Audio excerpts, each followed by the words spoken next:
Ang mabuting balita ng Panginoon ayon kay San Lucas. Papuri sa iyo, Panginoon.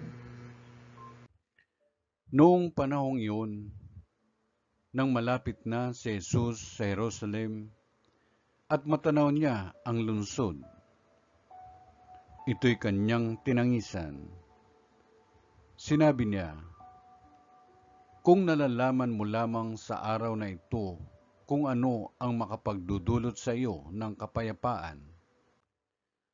Ngunit lingid ito ngayon sa iyong paningin, sapagkat darating ang mga araw na paliligiran ka ng kuta ng iyong mga kaaway, kukubkubin at gigipitin sa magkabi-kabila.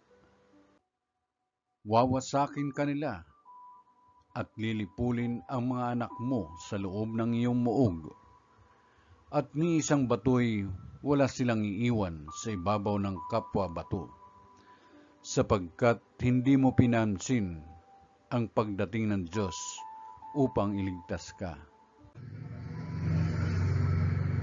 Ang mabuting balita ng Panginoon. Pinupuri ka namin, Panginoong Kristo.